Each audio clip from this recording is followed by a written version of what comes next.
Loop है उसका syntax बहुत ही ज्यादा सिंपल है कि हमें एक कीवर्ड यूज करना है, दैट इज फॉर। ठीक है, ये हमारा फॉर का कीवर्ड है।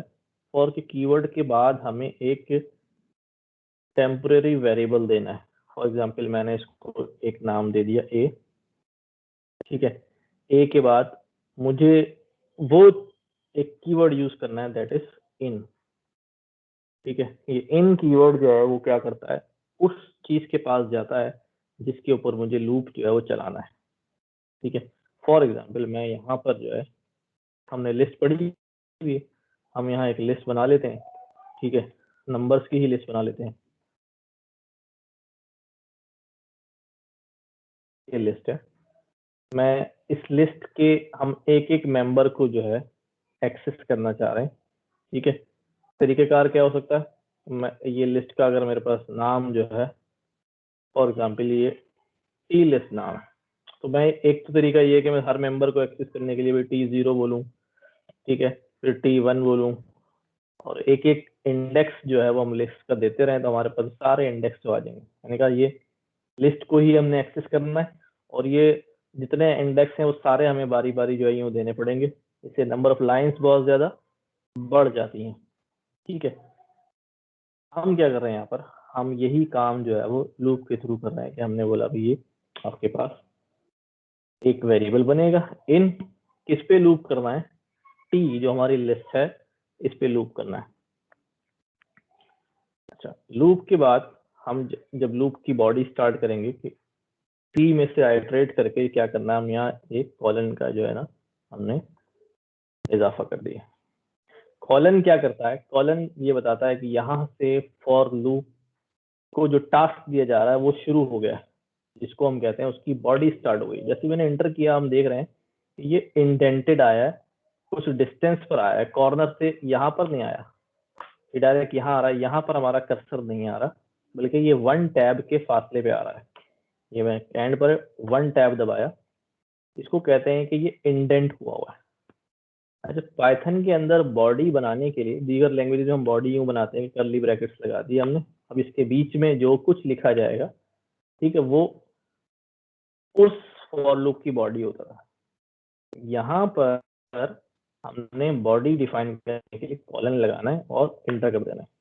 अब इस फासले पर यानी इस इंडेंट पर जो भी कोड आता रहेगा, जैसे यूं किया मैंने, यूं किया, यूं किया, ये सब एक ही तरह इंडेंट होता आ रहा है। बिल्कुल स्ट्रेट लाइन हमें नजर आ रही है, एक वर्टिकली आ रहा है। तो ये सब कुछ जो इस इंडेंट पर आ रहा है ये क्या कहलाएगा, ये सब कुछ फॉर लूप की बॉडी में है। और ही हम इस इंडेंट से एक भी पीछे हुए, लाइक यहाँ पर, अब ये इस फॉर लूप की बॉडी में नहीं है, इसने रेड भी आपको दिखा दिया। ठीक है, ये इसकी फॉर लूप की बॉडी से आउट हो गया। अब ये फॉर का पार्ट नहीं कहलाएगा, चाहे यहाँ कर दूं चाहे यहाँ कर दूं, ये फॉर लूप का पार्ट जो है वो नहीं। तो हमने क्या करना था, हमने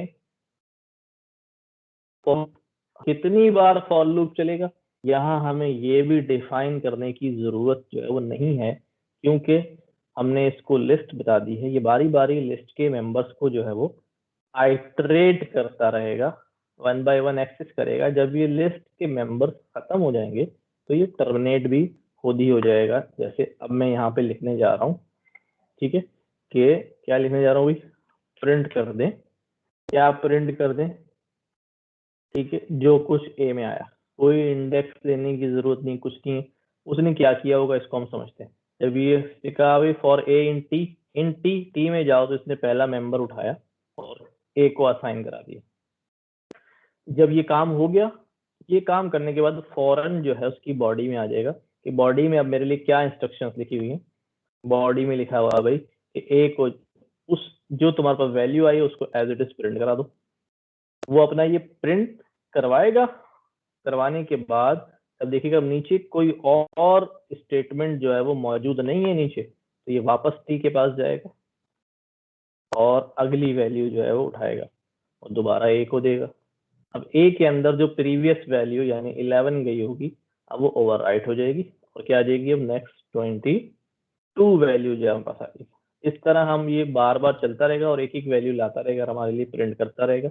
लेट्स सी, हम देखते हैं कि भाई ये क्या कर रहा है, हमने इसको एक्सेस किया, ये कहता है नेम टी नॉट डिफाइन, क्योंकि हमने ये वाला सेल जो है वो एग्जीक्यूट नहीं किया था। अब हम इसको एग्जीक्यूट करते हैं। देखें, इसने सिर्फ इन 2 लाइनों में ये जो 7 लाइन हमें लिखनी पड़ रही थी एक्सेस करने के लिए, वो वाला कोड जो है वो कर दिया। कि एक ही तरह का काम बार बार करना था, तो हमने फॉर लूप के अंदर जो है वो उसको रख दिया। अच्छा, यही नहीं कि सिर्फ एक्सेस कर लिया है, अब क्योंकि ये एक इंटीजर नंबर है ना, तो वी कैन डू एनीथिंग। हम यहाँ कह सकते हैं कि भाई एक जो वैल्यू आ रही है उसको मल्टीप्लाई बाय 2 कर दो, फिर हमें दिखाओ। हर वैल्यू जो है मल्टीप्लाई बाय 2 होती जा रही है और शो होती जा रही है, व्हाटएवर। कि भाई ए का जो है ना वो स्क्वायर ले लो डबल स्टेरिक लगा के, तो हर वैल्यू का जो है स्क्वायर ले लेगा, 11 का स्क्वायर, 22 का स्क्वायर, जो भी वैल्यू उसके पास आती रहेगी। ठीक है सर 66 तक वैल्यू में प्रिंट करा सकते हैं, जैसे लास्ट वैल्यू में प्रिंट कराना नहीं चाह रहा सर, आपने क्या 11 लास्ट वैल्यू प्रिंट कराना नहीं चाह रहे? जी बिल्कुल। तो फिर हमें यहाँ पर वही स्लाइस करना पड़ेगा। ठीक है, मैं इसको कहूंगा भाई चलो यहाँ से और इंडेक्स दे दूंगा -1। -1 तक तो चलेगा ही नहीं, वो एक कम चलता है, तो ये अब 66 तक चलेगा। ठीक है, अब ये 66 तक चलेगा। ठीक है, या मैं कह रहा हूँ स्टार्ट भी जो है ना भाई तुम करो कहाँ से, स्टार्ट भी करो इंडेक्स नंबर 2 से, इंडेक्स नंबर 2 से स्टार्ट करो, अभी यहाँ से स्टार्ट करेगा और ये 4 वैल्यूज जो है वो जैसा हमने स्लाइस पढ़ा था वो चीज जो है हमें यहाँ पे इम्प्लीमेंट कराएगी। सर ये हमारे पास लिस्ट की फॉर्म में क्यों नहीं आया इसका आंसर? इसका आंसर हमारे पास यस सर, लिस्ट जो की फॉर्म में क्यों नहीं आया? जी यही कह रहे हैं, लिस्ट की फॉर्म में क्यों नहीं आया, ये कह रहे हैं ना। अच्छा देखें, हम जब मैंने आपसे कहा था कि जब हम किसी मेंबर को एक्सेस करते हैं तो मेंबर, पिछली क्लास याद होगी मैंने डिटेल में ये बात की थी, तो मेंबर अपनी इंडिविजुअल डेटा टाइप के साथ निकल के आता है इन केस ऑफ इंडेक्सिंग। ठीक है, जब मैं कहता हूँ कि T0 पे क्या है, सॉरी, जब मैं उसको कहता हूँ कि भाई यहाँ पर, इधर मैं कोड लिखता हूँ, कहता हूँ T0 पे क्या है, तो T0 पे जो वैल्यू रिटर्न होगी वो इंडिविजुअल वैल्यू रिटर्न होगी ना, तो ये इंडेक्स होके आ रही है। ठीक है, हाँ मैं कहता हूँ T0 से लेके T1 तक स्लाइस करके दे दो। ठीक है, अब मेरे पास किस फॉर्म में आएगा, लिस्ट की फॉर्म में आएगा। तो स्लाइस की फॉर्म में तो क्या आएगा, लिस्ट की फॉर्म में आएगा, लेकिन इंडेक्सिंग की फॉर्म में क्या आएगा, इंडिविजुअल वैल्यू के साथ आएगा। अब यहाँ पर क्या हो रहा है, यहाँ पर जब हमने इसको कहा कि टी को जो है ना वो आप आइटरेट करो, तो इसने एक वैल्यू उठा के इसको दी है, स्लाइस करके नहीं दिया, इसलिए जो है वो एज अ वैल्यू जो है हमारे पास आउटपुट आ रहा है। ठीक है ये बात?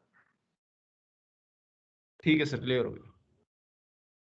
अच्छा जी, अब फॉर लूप लगता किसके ऊपर है, हर उस चीज पे लगता है जो आइटरेट हो सके। फॉर लूप हम किस पे लगाएंगे, हर उस चीज पे लगाएंगे जो आइटरेट हो सके। जैसे फॉर एग्जांपल मैं यहाँ कोई इंटीजर नंबर लिख दूं 100, मैंने यहाँ एक नंबर लिख दिया 100, बहुत है पीछे वॉइस में, यहाँ चलाता हूँ मैं इसको कहता हूँ फॉर a in 100, अब प्रिंट जो है वो 100 a कर दो। आपके ख्याल में क्या आउटपुट आना चाहिए? एरर।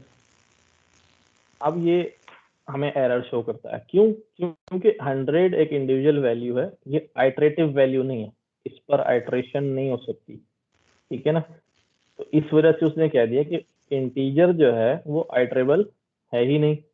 हाँ, अगर मैं यहाँ पर 100 के बजाय इस 100 को स्ट्रिंग में कन्वर्ट कर दूं, स्ट्रिंग जो है वो आइटरेबल होता है। ठीक है, स्ट्रिंग आइटरेबल होता है, तो अब ये जो है हमारे पास आउटपुट क्या आएगा, पहले स्ट्रिंग का पहला कैरेक्टर उठाएगा, फिर दूसरा कैरेक्टर उठाएगा, एंड सो ऑन, फिर तीसरा कैरेक्टर उठाएगा। ठीक है, देखिए, ठीक, मैं सर इसको इसका और मतलब ये है कि जी, अगर हम फॉर लूप के अंदर ही कोई वो असाइन नहीं कर ले, जैसे कोई लिस्ट, जैसे आपने इधर 100 लिखा हुआ, इसी तरह अगर हम ऊपर कोई जैसे हमने लिस्ट असाइन ना की, कोई वेरिएबल असाइन ना किया हो, तो हम उस फॉर लूप के जो सीक्वेंस आ रही हो, जैसे इनके बाद 100 आ रही, इसी तरह अगर हम कोई और डिजिट्स डाल दे तो वो एज इट इज। देखें इधर देखें, मैं ये कह रहा हूँ फॉर कैरेक्टर या फॉर स्टूडेंट इन, अब स्टूडेंट की यहाँ लिस्ट दे देता हूँ।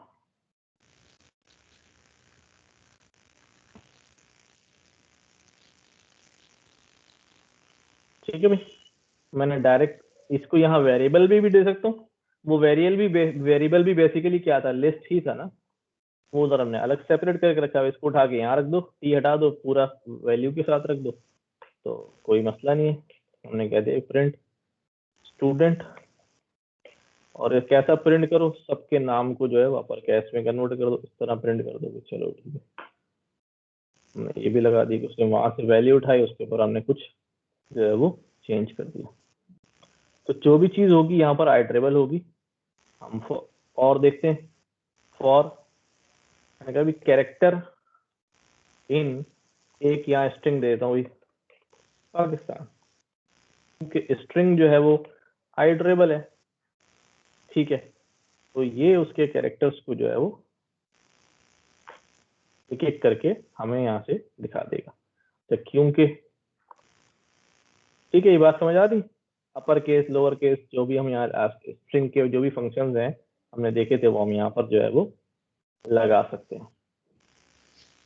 तो हम लिस्ट पे भी आइटरेट कर रहे हैं, हम स्ट्रिंग पे भी आइटरेट कर रहे हैं, और हमने देख लिया कोई नंबर अगर होगा, इंटीजर अगर होगा, उसके ऊपर आइटरेशन जो है वो नहीं हो सकती, वो आइटरेबल नहीं होता। हम नंबर्स जनरेट करवा सकते हैं, हम जहाँ पर जो है ना नम इन रेंज का फंक्शन इस्तेमाल करते हैं। रेंज हमने बोला भी 10 नंबर्स जनरेट कर दो।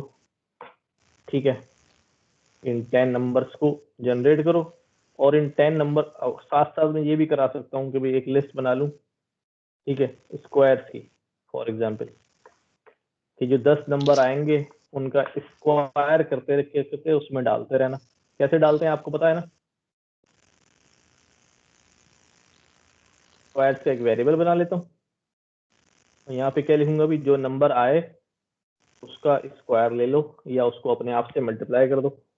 बाद में क्या करो, जब वो स्क्वायर बन जाए तो उसे स्क्वायर, यहाँ मैं इसको स्क्वायर कह देता हूँ, उसे स्क्वायर्स की लिस्ट के अंदर क्या कर देना। अभी क्या करते हैं याद है? हाँ भाई बॉयज,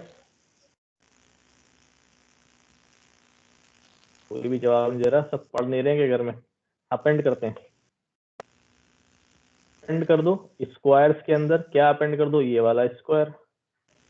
तो ये हमने इसको जो है वो अपेंड में डाल देता। अब वो जो नंबर वहां जनरेट हो रहे हैं रेंज से, हमने उसको जो है वो वहां लिस्ट में डाल दिया। यहाँ पर मैं स्क्वायर्स की लिस्ट भी जो है वो प्रिंट करा लेता हूँ, हर नंबर का स्क्वायर जो आ गया।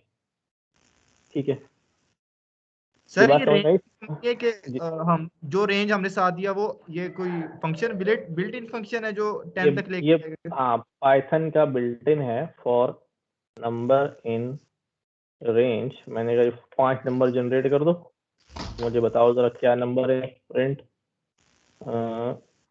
नम। तो इसने 5 नंबर जनरेट कर दिए। ठीक है, अच्छा और क्या रेंज हमने अभी बताया 5 नंबर जनरेट कर दो, इसके और भी पैरामीटर्स होते हैं रेंज के, मैं यहाँ देता जाता हूँ। फॉर नंबर इन रेंज, मैं कहीं 5 नंबर जनरेट करो, लेकिन अभी ये जनरेट कर रहा है स्टार्टिंग फ्रॉम 0, यानी मैंने अब मैं कह रहा हूँ कि स्टार्ट फ्रॉम करो 1 से और एंड करो 10। आखिरी जो होता है ये एक्सक्लूड होता है, यानी 10 जो है वो शामिल नहीं होगा। ठीक है, आखिरी जो है वो एक्सक्लूड होता है, ये 9 तक जो है वो हमारे पास फॉर्म करेगा। सर इसमें स्टेप दे सकते हैं, जैसे 2 का स्टेप हो गया। अभी उसी तरफ आ रहा हूँ बेटा। अच्छा, सवाल पूछते वक्त ऑन कर लिया करें, बाकी म्यूट कर दिया करें, आवाजें शोर आ रहा होगा ना, मजा नहीं आ रहा होगा। ठीक है, अब मैंने अभी यहाँ 2 पैरामीटर दिए हैं, स्टार्टिंग और एंडिंग। एंडिंग जो है वो मैंने कहा एक्सक्लूड होती है, 1 लेस देन चलता है, 1 लेस देन चलता है। तो इन्होंने कहा कि भाई रेंज में जो है स्टेप भी दे सकता हूँ। चलो भाई स्टेप देख के देखते हैं, स्टेप क्या चीज होती है बताता हूँ मैं। फॉर नंबर इन रेंज, मैंने कहा जी नंबर 20 तक ही जनरेट करो। मैं अब यहाँ कह रहा हूँ स्टार्ट फ्रॉम 1 गो टू 20, और एक चीज और कह रहा हूँ यहाँ पर स्टेप होना चाहिए। अगर मैं स्टेप 1 देता हूँ तो देखो क्या होता है, प्रिंट नम। अभी मैंने 1 दिया इसको, तो इसने नॉर्मल आपकी काउंटिंग जो है उसको 19 तक जो है प्रिंट कर दिया। स्टेप का मतलब ये होता है कि 1 पे खड़े में अगली वैल्यू कौन सी होगी, एक कदम उठाते ही जो वैल्यू आएगी। यानी पहले एक उठाया 2 पे आ गए, अगला कदम उठाया 3 पे आ गए, अगला कदम उठाया 4 पे आ गए, फिर 5 पे आ गए। ये स्टेप 1 है जो डिफॉल्ट होता है। हम ना भी दें तो स्टेप 1 ही चलता है। लेकिन अगर मैं इस स्टेप को जो है वो 2 कर दूं, अब 1 से स्टार्ट करेगा तो पहला स्टेप लेके आएगा 2 पे, दूसरा स्टेप लेगा तो 3 पे। तो अब 1 के बाद जो अगली वैल्यू होगी वो 3 होगी। चलो 3 के बाद वो 2 स्टेप लेगा, 4 और 5, अगली वैल्यू जो है वो 5 हो जाएगी, एंड फिर 7। इस तरह जो ये स्टेप जो है वो काम करता है। 1 3 5 7 9, ये आपके पास जो है वो वैल्यू जनरेट होगी। स्टेप 3 का कर दूं फिर 3 के स्टेप लेगा, 1 के बाद जो है ना 4 पे आ जाएगा, सर 4 के इसका बाद फायदा 7। क्या है, कोई इसका मतलब एडवांटेज? इसका एडवांटेज, हम नंबर सीरीज अगर जनरेट करवानी हो, जैसे फॉर एग्जांपल यहाँ से कहते हैं यार इवन नंबर जनरेट करवाने, जैसे मैंने कहा ना यार ऑड नंबर चाहिए मुझे, तो अब मैं 1 से शुरू कर रहा हूँ तो मुझे ये ऑड नंबर दे रहा है 1 3 5 7 9। अगर मैं इसको 0 से शुरू कर दूं तो ये मुझे इवन नंबर की जो है ना लिस्ट फराहम कर देगा। ठीक है, आइट्रेशन के लिए हमें जो है वो जरूरत जो है वो पड़ती है, तो वो हम कर सकते हैं। सर ये आइट्रेट का मतलब थोड़ा समझा दिए मुझे उसमें। आइट्रेट का मतलब ये होता है कि ये एक लिस्ट है ना, आइट्रेट का मतलब ये होता है कि मैं इसकी हर चीज को क्या करूं, एक एक वैल्यू को एक्सेस कर सकूं। ठीक है, एक एक वैल्यू को एक्सेस कर सकूं। यानी जिस तरह क्लास में बहुत सारे स्टूडेंट बैठे हों, तो मैं आपसे कहूँ यार जाके सबसे हाथ मिलाओ, तो आप कहेंगे पूरी क्लास को आप आइट्रेट करें, 1 बाय 1 सबके पास जा रहे हैं। ठीक है, वही सर काम जी। सर यहाँ पे हमने जो स्ट्रिंग करेक्टर हमारे पास हो गए, जैसे आपने पाकिस्तान के, तो वो पाकिस्तान का भी एज ए एक कॉलम की शेप में नीचे की तरह है। लेकिन जब हमने इसको 2 स्ट्रिंग, सर जैसे पाकिस्तान पी ऊपर वाली लाइन में के ऐसे नीचे लाइन में आए, लेकिन अगर हम यहाँ पे दो आपकी आवाज नहीं आ रही, चली गई जी। मेरा ख्याल डिस्कनेक्ट हो गया या कुछ हुआ है ऐसे। चले, तो अभी आ जाएंगे तो फिर सवाल ले लेंगे ना। तो स्टेप्स हम चेंज करके मुख्तलिफ जो है ना वैल्यूज जो है वो जनरेट कर सकते हैं, नंबर जनरेट कर सकते हैं। तो हमने यहाँ पर जो है डायरेक्ट काम कर दिया था मैंने थोड़ा ज्यादा। अब आपको ये रेंज समझ में आ गई होगी, तो रेंज की मदद से हमने यहाँ पर 10 वैल्यू जनरेट कराई और उस वैल्यूज के ऊपर हमने कोई एक्सप्रेशन रन कराई और उसको फिर जो आंसर आया उसको लिस्ट में अपेंड कराया। इसको हम, इस कोड को हम और शॉर्ट कैसे कर सकते हैं, ठीक है, कि यहाँ पर मैं क्या करूं, कि जो अपेंड में मैं ये वैल्यू डाल रहा हूँ, ये वेरिएबल यहाँ से हटा दूं और सिर्फ उसको डायरेक्ट ही बता दूं कि भाई जो भी तुम्हारे पास नंबर आया है क्या करो, उसको स्क्वायर करो और अपेंड कर दो। तो वो एक लाइन जो है हमारी यहाँ पर जो है वो फर्दर जो है वो रिड्यूस। ठीक है, हम इसके अंदर कंडीशंस भी लगा सकते हैं। अभी हमने इफ वगैरह जो है वो नहीं पढ़ा है, अभी हम पढ़ेंगे उसको। तो वो हम कंडीशंस भी यहाँ लगा सकते हैं कि कौन सा जो है ना वो हमने ऐड करना है, कौन सा नहीं करना है। पहले एक बार इसको जल्दी से देख लें फॉर लूप को, फिर हम जो है ना अपनी इफ की कंडीशन पढ़ते हैं। क्या किया हमने फॉर लूप के अंदर, हमने कहा भी जो भी आइटरेबल ऑब्जेक्ट है हमारा उसके ऊपर फॉर लूप लग सकता है। जैसे लिस्ट इसमें बहुत सारे मेंबर्स हैं, आइट्रेबल है, टपल हो गया हमने पढ़ा, आइट्रेबल है, स्ट्रिंग आइट्रेबल है, वो हम यूज कर सकते हैं। हमने यहाँ पर जो है वो उसको आइट्रेट करके देखा तो हमें 1 by 1 जो है वैल्यू जो है वो एक्सेस हो गई।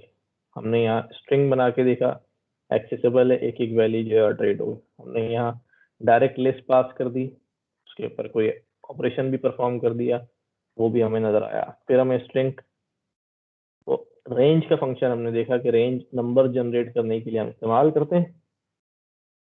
हमने इसको कहा कि पॉइंट नंबर जो है वो जनरेट कर दो, उसने 0 से स्टार्ट करके पॉइंट नंबर जनरेट कर दिया। हमने स्टार्टिंग पॉइंट अगर दे दिया कि 1 से लेके 10 तक करना है, 10 जो है वो क्या होता है, एक्सक्लूड होता है। 10 जो है हमारी रेंज जो है इस सीरीज में शामिल नहीं होगा, स्टार्टिंग फ्रॉम 1। स्टेप की बात हमने की कि बाय डिफॉल्ट 1 स्टेप चलता है, अगर हम यहाँ पर वैल्यू तीसरी पास कर दें तो वो स्टेप हो जाता है। स्टेप के साथ साथ एक चीज और याद आ गई कि हम इसके अंदर अगर उल्टी रेंज दे दें, ठीक है, फॉर ए इन रेंज, और स्टेप नेगेटिव देते हैं, जिस तरह हमने लिस्ट के अंदर रिवर्स किया था, लिस्ट को भी 10 से लेके 1 तक चलना, एंड स्टेप इज -1। अब ये 10 पे खड़ा होगा और -1 चलेगा तो अगली वैल्यू जो है वो 9 हो जाएगी, एंड सो ऑन। ये हमारे पास रिवर्स लिस्ट जो है वो चलना शुरू हो जाएगी। 10 से स्टार्ट 9 हुआ, एक एक कम होता जा रहा है, और 2 तक चलेगा क्योंकि 1 जो है वो शामिल नहीं होता, इसका लास्ट जो वैल्यू होगी वो 1 होगी। अगर 1 शामिल करना है तो फिर इसको हम 0 कर देते हैं, तो ये अब ये 1 तक चलेगी।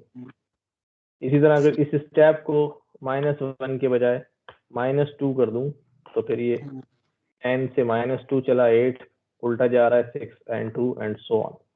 सर तो अगर इसको रिवर्स पॉजिटिव कर दें 2, इसको नेगेटिव पॉजिटिव कर दें 2 कर दूं, Yes. और इसको पॉजिटिव 2 कर दूंगा तो वो 10 ठीक पे है। खड़ा होगा, हम्म, और तो 0 तक जाना है और 2 का स्टेप दिया है। अब वो बेचारा कुछ कर नहीं पाया, वो देखेगा कि 10 से 2 का स्टेप लो तो 12 की तरफ जा रहा हूँ, 0 की तरफ तो जा नहीं रहा हूँ।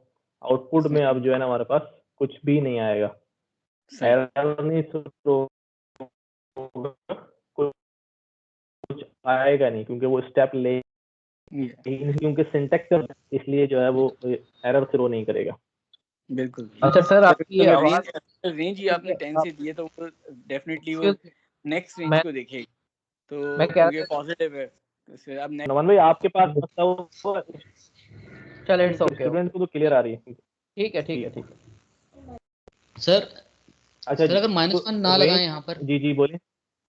अगर -1 ना लगाएं 10,0 कर दें, फिर भी ये बैकवर्ड कुछ भी नहीं कर जाएगा। सकेगा, क्योंकि नहीं बैकवर्ड नहीं जाएगा ना, क्योंकि वो स्टार्टिंग फ्रॉम 10 उसे ऑनवर्ड ही जाना, उसे बताना पड़ेगा कि भाई आपको बैकवर्ड जाना है, अदरवाइज वो ऑनवर्ड जाने की ही कोशिश करेगा, और ऑनवर्ड जो है ना फिर वो जा नहीं पाएगा, क्योंकि आगे वैल्यू जो है वो 0 है।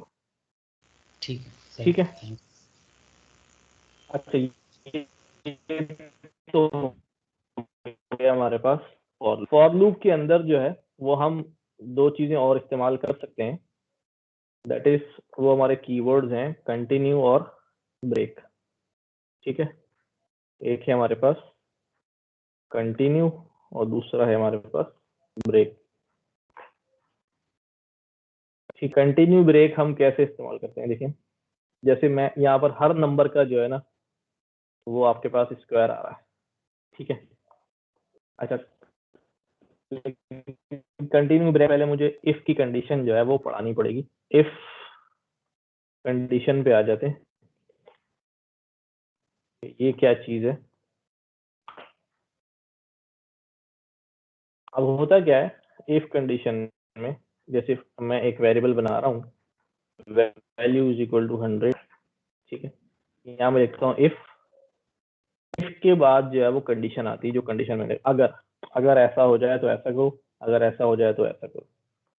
अब मैं यहाँ पे कह रहा हूँ भी इफ वैल्यू, ठीक है, यूजर इनपुट लेना हमने सीखा था ना पिछली क्लास में, किसी को याद है? यूजर वैल्यू, अभी मैं यहाँ लिख रहा हूँ user value, yes input yes sir, input sir इसके अंदर लिख देंगे एंटर वैल्यू और इसको इंटीजर में कन्वर्ट करने के लिए इनपुट से पहले आईएनटी लिख देंगे। म्यूट स्टोर हो म्यूट कर लें। अभी हमने यूजर से इनपुट लिया, इंट में कन्वर्ट किया। अब मैं यहाँ लिख रहा हूँ भी, अगर यूजर इनपुट जो है यूजर की वैल्यू जो है बराबर हो जाए, बराबर के लिए हम डबल इक्वल्स का साइन इस्तेमाल करते हैं, हमने पढ़ा। इसके बराबर हो जाए जी वैल्यू जो हमारी ऊपर लिखी हुई है इसके बराबर हो जाए। अगर इसके बराबर हो जाए तो के लिए क्या कहते हैं, हम बॉडी बनाते हैं। कॉलन लगाया, जैसे इंटर प्रेस करूंगा ये इंडेंटेड आएगा, हमें मालूम है कि हमने फॉर लूप में अभी सीखा है, कॉलन के बाद इंडेंटेड आता है, बॉडी बनती है। तो क्या करना भी ये, तो क्या करना, हमने कहा अभी कि हम कह सकते हैं कि प्रिंट करा दो भाई, ठीक है, यू विन। आपने जो है ना वो सही गैस कर लिया। अच्छा, ये तो ये हो गया। अब मैं इसको चलाता हूँ, इंटर वैल्यू अभी तो मैं नजर आ रही है। खैर मैंने 100, वो क्या दे देगा मुझे कि आपने सही गैस किया, ठीक है, यू विन गैस राइट।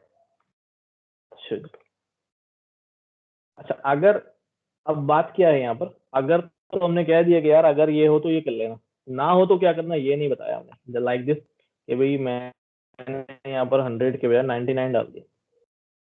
हमने ये तो बताया अगर यूजर की वैल्यू में पड़ी हुई वैल्यू के बराबर हो जाए तो ये करना, और अगर ना हो तो क्या करना, ये हमने जो है वो अभी उसको नहीं बताया। ये बताने के लिए हमें इसके नीचे जो है वो क्या लिखना पड़ेगा, एल्स। याद रहे, एल्स इफ के नीचे आएगा, इफ की बॉडी में नहीं आएगा, यहाँ एल्स नहीं आएगा, ठीक है। इफ जो है एल्स नीचे आएगा, ठीक है, इफ की बॉडी में नहीं आएगा, इसकी अलग बॉडी बनेगी एल्स भाई गैस इज रॉन्ग, ठीक है। अब हमने इसको दोनों सूरतें बता दी हैं कि भाई तुमने क्या करना है। देखो ये हमने किया इंटर वैल्यू हमने किया जी 34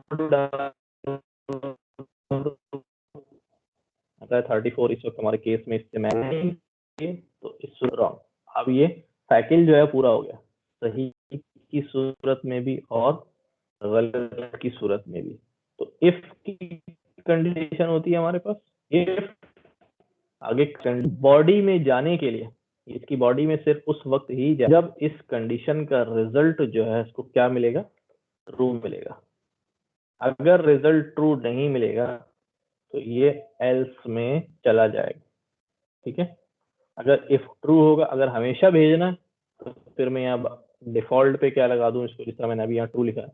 अब ये हमेशा जो है वो क्या होगा, इस बॉडी में जाएगा, हमेशा इफ की कंडीशन इसको ट्रू मिलेगी, ठीक। तो जब ट्रू होगा इसकी बॉडी में आएगा और अपना काम किया। बॉडी में सिर्फ एक स्टेटमेंट नहीं, मैं कहता हूँ भाई बहुत सारे जो है ना वो स्टेटमेंट जो है ना वो आप लगा, जितनी लंबी बॉडी बनाना चाहें आपकी इम्प्लीमेंटेशन के ऊपर है, ठीक है भाई। 2 हो गए, जरूरी नहीं कि सिर्फ एक ही जो है ना वो आपके पास ये चीज हो जाए। अब हमने इसको क्या देखा अभी 100, मैं इसको वैल्यू पे पेश करो भाई 100 हमने दे दिया, अभी मैच करेगी कंडीशन में। तो जितने भी स्टेटमेंट होंगे बॉडी के अंदर वो सारे एग्जीक्यूट जो है हो जाएंगे, ठीक है। ओके हो गई बात। सर एल्फ के बारे में भी बता दें। हाँ पूछें, क्या पूछना है सर एल्फ के बारे में, ये तो आपने एल्स का बता दिया, तो एल्फ में हम फिर कंडीशंस ज्यादा देते हैं। एलिफ बात करें जी सर, एलिफ। अच्छा अभी आ रहा हूँ, अभी एल्स पे अगला स्टेप में उसकी तरफ आ रहा हूँ, ठीक है।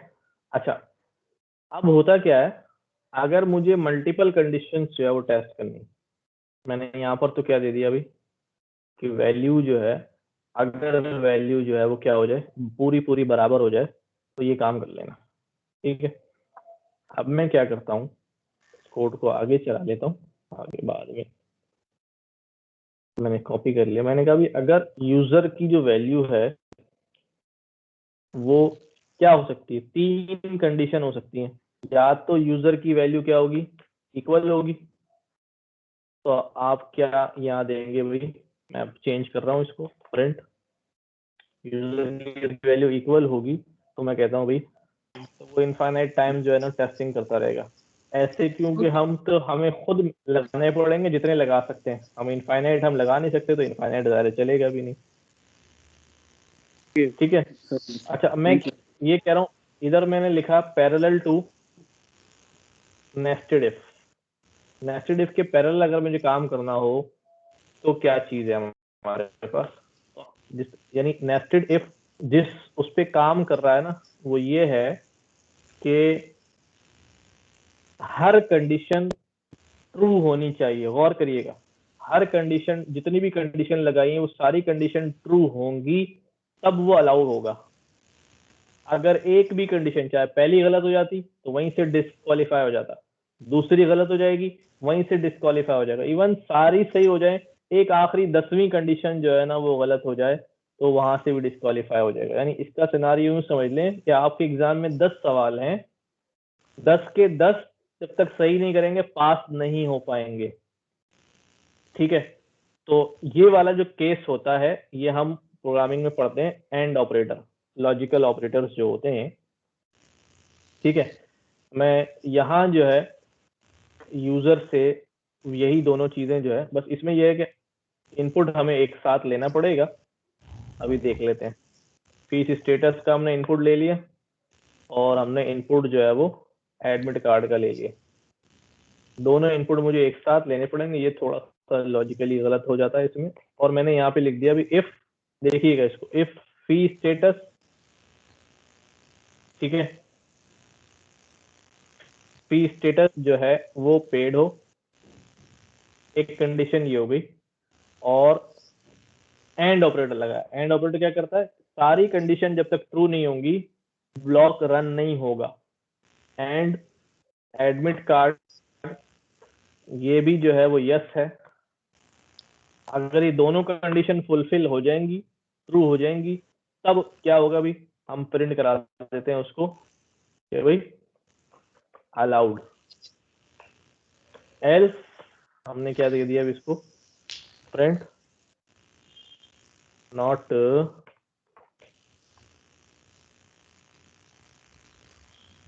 ठीक है। अब यहाँ से हम दोनों इनपुट उसको मांग रहे हैं, फी स्टेटस हमने कहा जी पेड है, एडमिट कार्ड उसके पास यस है, अलाउड हो गया, ठीक है। फिर हमने कहा जी फी स्टेटस जो है वो, अब मैंने कहा जी फी स्टेटस जो है अनपेड। अच्छा, ऊपर वाले केस में इस बात को हमने हैंडल किया हुआ है कि अगर उसने अनपेड कह दिया तो वो यहीं से बाहर फेंक देता है ना, लेकिन चूंकि जो सवाल पूछा जा रहा है वो 2 सवाल एक साथ पूछे जा रहे हैं, तो टेस्टिंग बाद में हो रही है, इसलिए वो अनपेड होने के बावजूद आपसे दूसरा सवाल पूछ रहा है। जो चीज हमने यहाँ हैंडल की हुई थी, अनपेड अगर है तो वहां दूसरा सवाल नहीं पूछ रहा था वो, लेकिन इस वाले केस में वो हमसे दूसरा सवाल भी पूछ रहा है। अब मैंने एक अनपेड दे दिया है, दूसरा भले मैं यस कह दूं, अलाउ जो है वो नहीं होगा। इसी तरह मैं पहला पेड कह दूं, दूसरा मैं नो कह दूं, तो अलाउड जो है वो नहीं होगा। या दोनों ही में अनपेड और नो कर दूं तब भी अलाउ नहीं होगा। इस ये लिए जो है वो मल्टीपल कंडीशंस के लिए होता है, ठीक है। अच्छा, ये पैरेलल किसके, ये है नेस्टेड इफ के पैरेलल काम का। जैसे नेस्टेड इफ जो है वो एक के बाद एक कंडीशन चेक कर रहा है, उसको सारी कंडीशन ट्रू चाहिए होती हैं तब वो आपको अलाउ कर रहा है। इस तरह ये भी क्या एंड ऑपरेटर भी करता है, सारी कंडीशन जो है वो ट्रू चाहिए होती हैं तब वो आपको जो है वो अलाउ करता है, वरना जो है वो आपको अलाउ नहीं करता, ठीक है जी। अच्छा, और ऑपरेटर जो है ये बिल्कुल, अगर यहाँ पे मैं इस पूरे केस में और ऑपरेटर लगा दूं, और ऑपरेटर में अगर एक भी चीज उसकी होगी, चलो एडमिट कार्ड भी है, तब भी जो है ना वो उसको अलाउ कर देगा, क्योंकि इसको एक ट्रू चाहिए होता है, ठीक है। एक ट्रू चाहिए था, मैंने कहा ये पेड, और यहाँ मैंने कह दिया नो, तब भी ये अलाउ कर रहा है। ठीक है, अगर मैं इसको कह दूं भाई अनपेड और यहाँ पे कह दूं यस, तो तब भी ये अलाउ कर रहा है, क्योंकि इसको एक भी जो है ना, दोनों जितनी भी कंडीशन है उनमें से एक भी ट्रू अगर हो गई तो ये इसकी बॉडी के अंदर शामिल हो जाता है। कोई सवाल इसमें? सर ये जो सर ये पैरेलल, जी पैरेलल टू नेस्टेड इफ जो आपने यूज़ किया है, और इससे हाँ। पहले जो नेस्टेड इफ किया है, जिसमें हम्म। मतलब ये दोनों का एक ही काम कर रहे हैं हम दोनों एक ही से। काम कर रहे हैं, मतलब हमारा टास्क ये है, केस को समझ लो, केस ये है कि आपसे जो है ना जितनी बातें पूछी जा रही हैं, अगर वो सारी बातें ट्रू ना हो तो अलाउ ना किए जाए। ऐसे केस में आप हमेशा नेस्टेड इफ का इस्तेमाल करेंगे। जब भी ऐसा सिनारियो आपके पास आएगा कि यार ये 5 सवाल पूछो, अगर सारे ओके हो तब अलाउ करना, तो ऐसे केस में नेस्टेड इफ इस्तेमाल किया जाएगा। और ऐसा केस अगर आ जाए कि यार ये 3-4 बातें पूछ लो, अगर एक भी पूरी है तो फिर अलाउ कर दो, तो ऐसे केस में जो है वो मल्टीपल इफ इस्तेमाल किया जाएगा, जो हमने यहाँ पे किया था कि अगर अगर ये ट्रू है तो ठीक है, ये ट्रू है तो ठीक है, ये ट्रू है तो ठीक है। ठीक है, तो केस को जहन में रखिएगा। अच्छा, अजान हो रही है इसलिए 1 मिनट जरा वक्फा कर लेते हैं।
अच्छा जी, तो हम बात कर रहे थे कि हम नेस्टेड इफ कब लगाएंगे और मल्टीपल इफ कब लगाएंगे। ठीक है, तो ऐसा सिनारियो जिसके अंदर आप इस बात के ऊपर जो है ना अपना ब्लॉक रन करना चाह रहे हैं कि जब सारी कंडीशंस ट्रू हो तब ब्लॉक रन हो, तो अब आप नेस्टेड वाला तरीका इस्तेमाल करेंगे जो हमने यहाँ इस्तेमाल किया है, या फिर आप जो है वो एंड ऑपरेटर इस्तेमाल। और अगर आप ये चाह रहे हैं कि नहीं कोई भी एक बात जो है वो ट्रू हो जाए तो उस पर हमारा ब्लॉक जो है वो रन हो जाए बहुत सारी कंडीशन में से, तो फिर आप और ऑपरेटर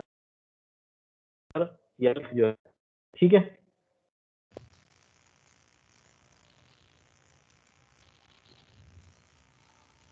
तो इफ एल्स जो है वो हमने कर लिया, मैंने यहाँ लिखना नहीं था, उसको भूल गया था। अच्छा जी, यहाँ पर मैं एक टॉपिक ये भी ऐड करा दूं, इफ एल्स एलिफ। अच्छा, कोई सवाल जहन में आ रहा है तो आप पूछें बिल्कुल, वरना हम आगे चल रहे हैं। अच्छा, क्योंकि हमने अब फॉर लूप भी पढ़ लिया है और इफ एल्स भी पढ़ लिया है, तो फॉर लूप के अंदर मैंने आपसे कहा था कि हम जो है वो इस्तेमाल करेंगे 2 कीवर्ड्स, दैट इज कंटिन्यू और ब्रेक। ठीक है, कंटिन्यू और ब्रेक जो है ना वो हम इस्तेमाल करते हैं। अब यहाँ पर ये क्या करते हैं, कंटिन्यू ब्रेक, मैं फॉर लूप लगा रहा हूँ, सिंपल सा for loop, for a in range, ताकि पहले ये बात समझ में आ जाए, रेंज 10। ठीक है, और मैं यहाँ पर कह रहा हूँ इफ अगर a की वैल्यू जो है वो इक्वल टू 5 हो जाए तो ब्रेक कर देना। एल्स में मैंने लिखा कि भाई प्रिंट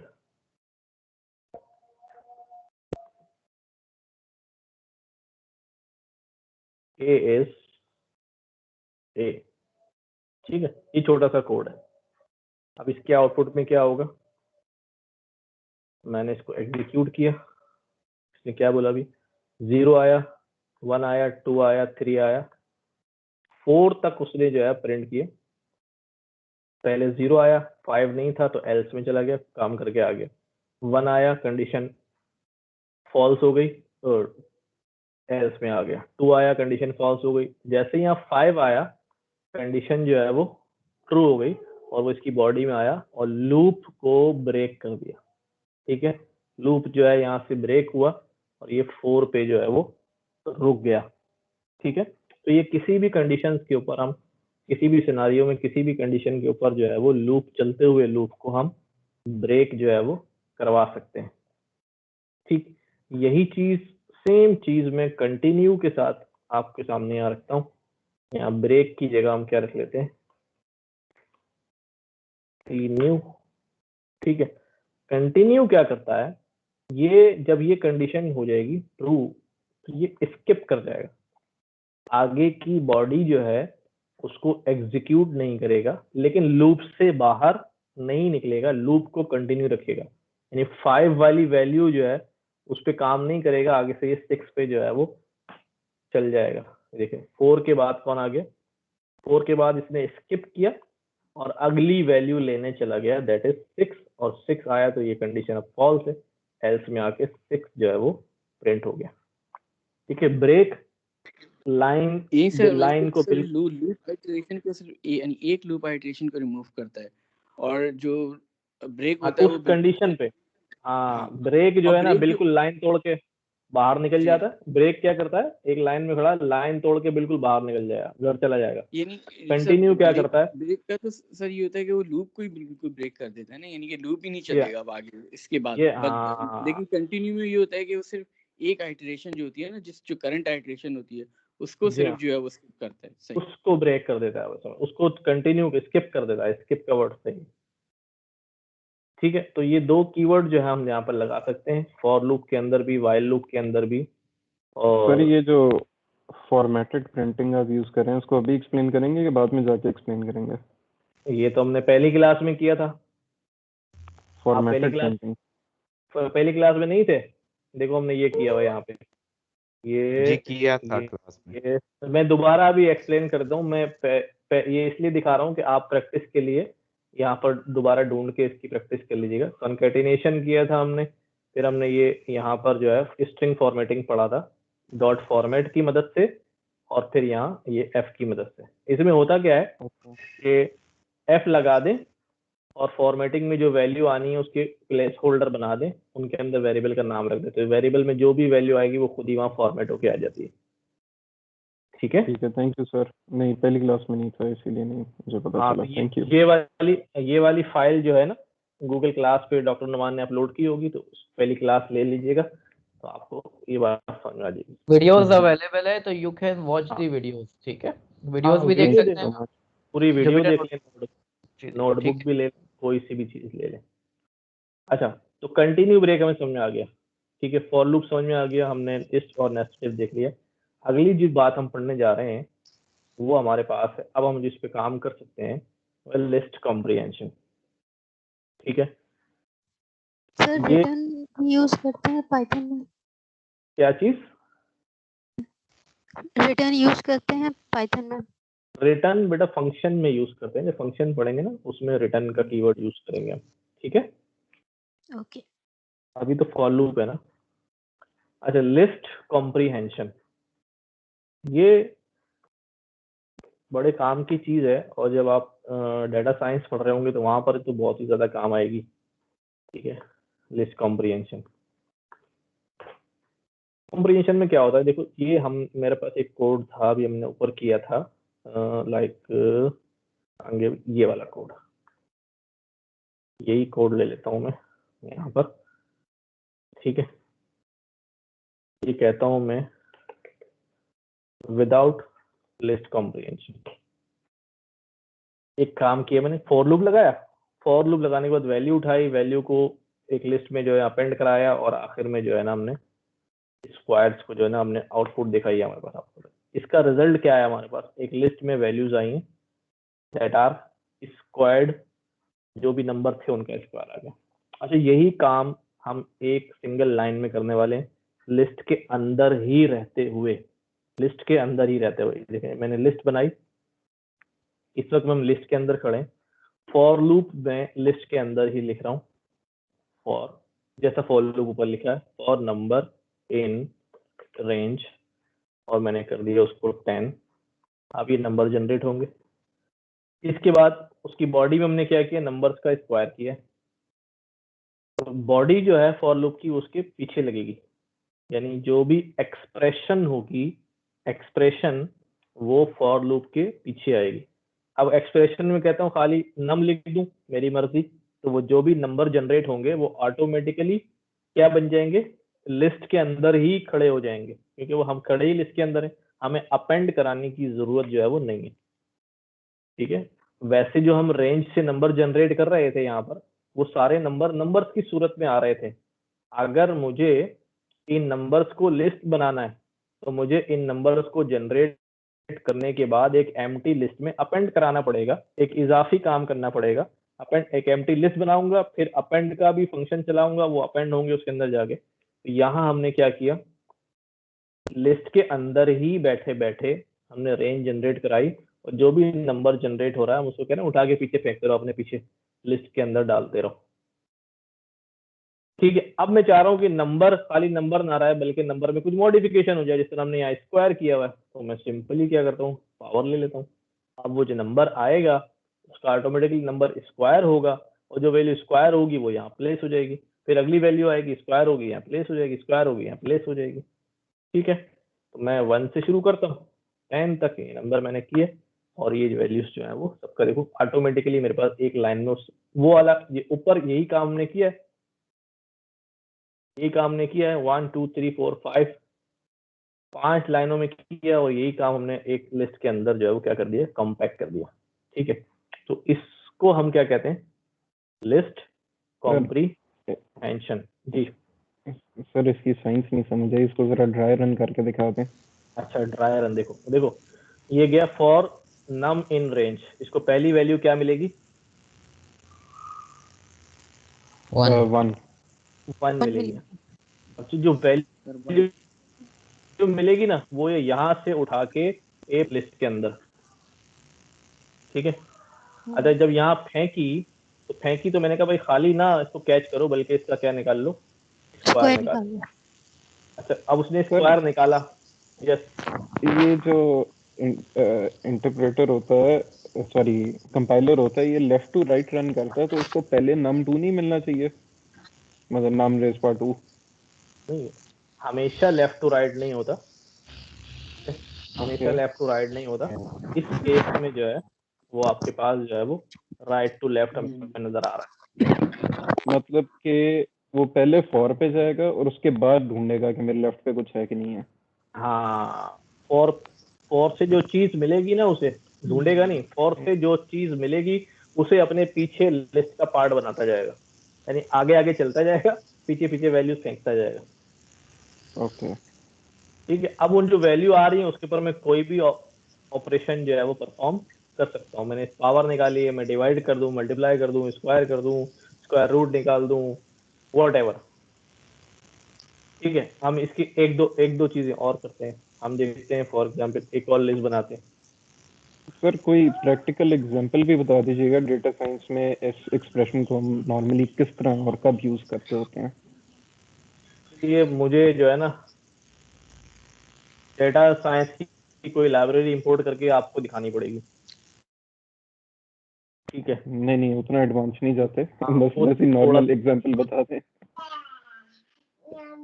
असल में डाटा जनरेट हो रहा है ना, आपके यहाँ डाटा जनरेट हो रहा है, पार्ट बन रहा है, ठीक है।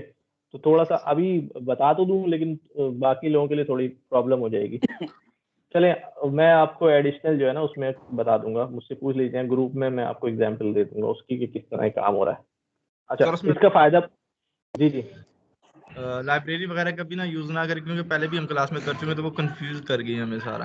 हाँ हाँ, तो अभी मैं क्या करने जा रहा हूँ, अभी मैं आपसे ही कहने जा रहा हूँ, फॉर एग्जाम्पल मैं आपको एक टास्क देने जा रहा हूँ कि यार मेरे पास जो है ना आपने जो है ना 50 तक नंबर जनरेट करने, और उनमें से नंबर जो है ना, जो इवन नंबर्स हैं उनको इवन की लिस्ट में डालना है, जो ऑड नंबर है उनको ऑड की लिस्ट में डाल दो फॉर एग्जाम्पल। तो मैं कोड क्या करूंगा, मैं कोड करूंगा भाई, एक इवन की लिस्ट बनाऊंगा एम्प्टी, ठीक है, एक ऑड की लिस्ट बनाऊंगा एम्प्टी, और मैं क्या करूंगा भाई, फॉर ए इन रेंज, ये मैं 50 तक नंबर जनरेट करवाऊंगा, 50 से ज्यादा हो जाएंगे, चलो 30 कर लेते हैं, 30 तक नंबर जनरेट कराऊंगा। अब मैं क्या करूंगा यहाँ पर, अब मैं हर नंबर को टेस्ट करूंगा, तो मैं कहूंगा भाई इफ नंबर ए, इसका मॉडुलस लूं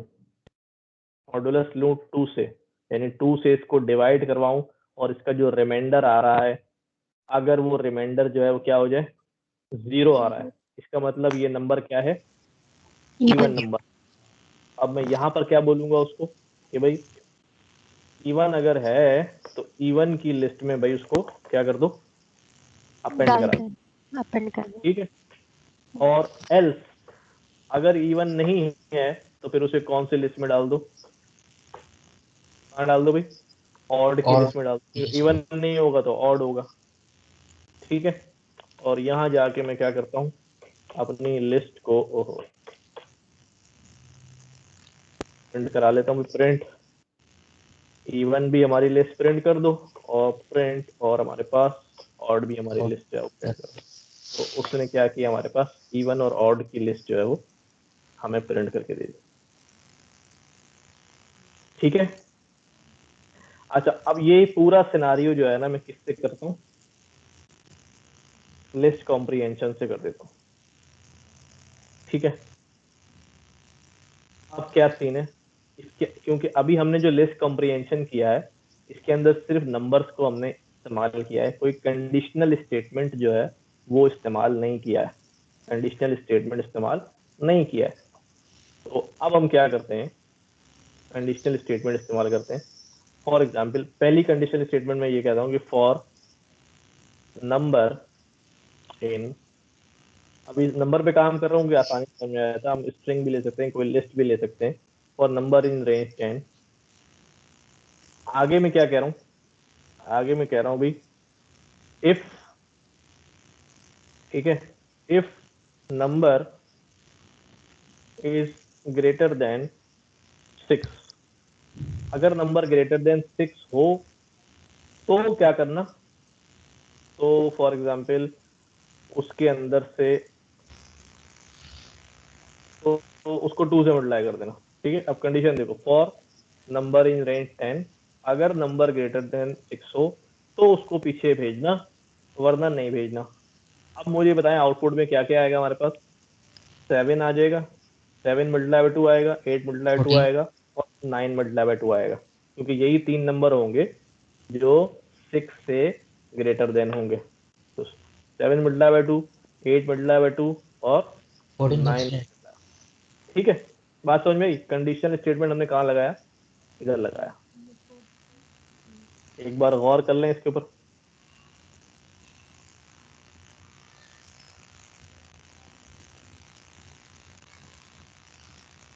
नॉइस बहुत आ रही है, नॉइस की कुछ आप लोग म्यूट नहीं करते ना यार, सारे लोग, मैं कहता हूँ सिर्फ जब बोलना हो अनम्यूट करें, बोलने से मना नहीं है, जितने दिल चाहे सवाल पूछें, लेकिन जिस वक्त बोलना उस वक्त अनम्यूट करें। अच्छा देखें, तो ये बात क्लियर हो गई कि हमने यहाँ पर क्या किया, ये काम कर लिया। अच्छा हमने यहाँ पर जो काम किया, यहाँ पर हमने एल्स भी इस्तेमाल किया। अब हमने जो है ना अपनी इस कॉम्प्रिहेंशन में जो है वो एल्स भी लगाना है। मैंने कहा भाई फॉर नम इन रेंज 10, ठीक है, इफ, बल्कि मैं एक सिनारियो ले लेता हूँ यार, चलो हम रेंज करे जा रहे हैं। मैंने कहा अभी सैलरी सैलरी इन थाउजेंड्स है, मैं लिखता जाता हूँ इतनी सैलरी, इतनी सैलरी, इतनी सैलरी, इतनी सैलरी, इतनी सैलरी, इतनी सैलरी, इतनी सैलरी, इतनी सैलरी, ठीक है, और इतनी सैलरी। ये हमारे पास एक लिस्ट है। अब मैं क्या करने जा रहा हूँ, मैं कहने जा रहा हूँ भी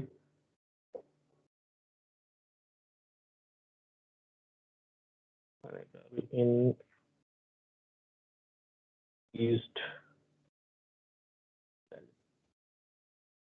ठीक है, और उसको लिस्ट कॉम्प्रिहेंसिव के थ्रू एक ही लाइन में सारा काम करने जा रहा हूँ। क्या कह रहा हूँ कि फॉर, क्योंकि ये प्लूरल है, लिस्ट है, तो इसको सैलरीज करता हूँ, और इसको सिंगुलर करता हूँ, एक एक उठाएगा। फॉर सैलरी इन सैलरीज, ठीक है। अब ये एक सैलरीज में से क्या एक एक वैल्यू उठाएगा, ये हम पीछे सीख चुके हैं। अब मैंने यहाँ क्या लिखा, अभी इफ अगर सैलरी क्या हो जाए, ग्रेटर देन या लेस देन 50 हो, तो क्या करना, तो भाई सैलरी में फॉर एग्जांपल मैं कहता हूँ 5000 इजाफा कर देगा, ठीक है। For salary in salary, if salary is greater than 50, तो अगर लेस देन 50 जिसकी तनख्वाह है उसके 5000 बढ़ा दो, बाकी को छोड़ दो। अब इंक्रीज सैलरी की मेरे पास नई लिस्ट जो है वो बन जाती है। मैं डायरेक्ट भी रख सकता हूँ, इसको वेरिएबल में सेव ना कराऊं, लेकिन मैंने कहा आपको जरा नाम से डिफरेंस पता चल जाएगा, ठीक है। तो जिसकी सैलरी जो है, इसे 23 वाले की कितनी हो गई, 28 हो गई, 45 वाले की 50 हो गई, और किसकी बड़ी है भाई, 34 वाले की 39 हो गई, 43 वाले की 48 हो गई, 40 की 40। लेकिन अभी एक मसला है, जो बाकियों का क्या हुआ, अब लिस्ट तो कम हो गई, ठीक है। अब इस केस को देखें, एल्स कैसे लगाऊंगा। मैंने क्या किया अभी, इंक्रीज सैलरी, यहाँ मैं क्या कह रहा हूँ, देखो एक चीज ध्यान में रहे, जब मैं कंडीशनल स्टेटमेंट में सिर्फ इफ की कंडीशन लगा रहा हूँ, एल्स नहीं लगा रहा हूँ, तो इफ जो है वो फॉर लूप के बाद आ रहा है। अब यहाँ मैं क्या करने वाला हूँ, यहाँ मैं लिखने वाला हूँ if salary is less than 50, तो क्या काम होगा, तो ये काम होगा। और इसी के आगे लिख रहा हूँ एल्स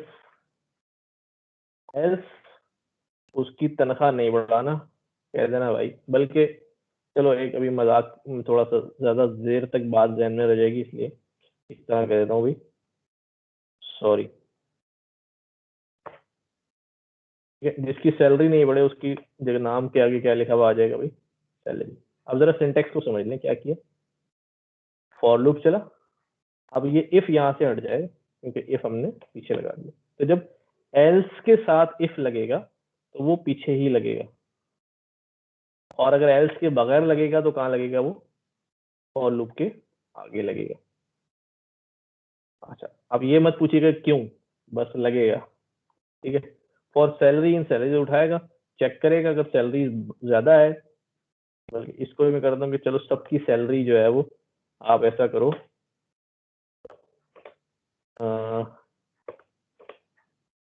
सैलरी मल्टीप्लाई बाय 0.2, 20% बढ़ा दो,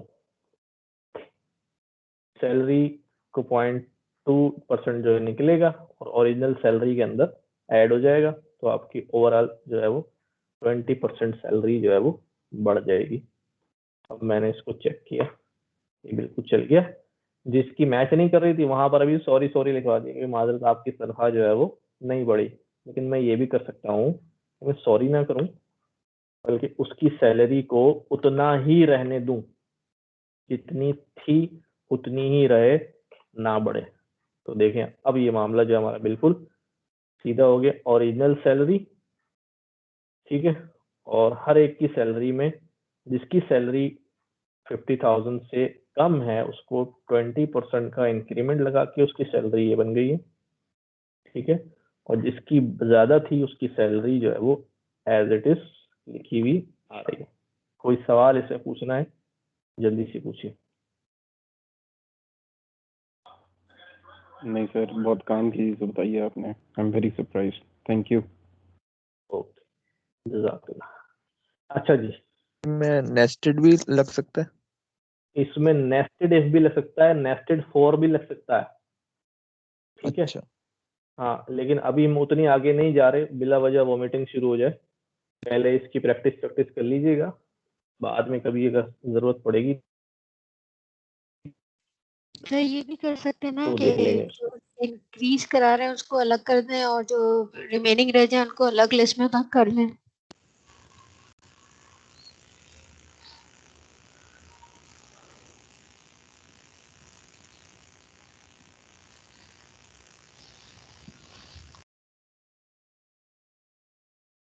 वो वाला काम मैं यहाँ से करवाऊंगा।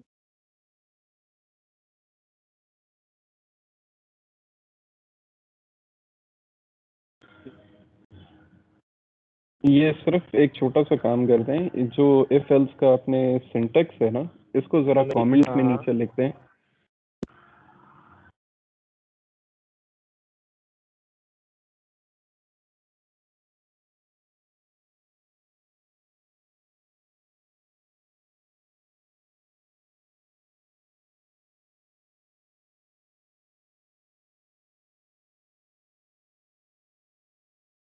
अच्छा, कमेंट्स में लगे ये जो बात फॉर लूप, ठीक है।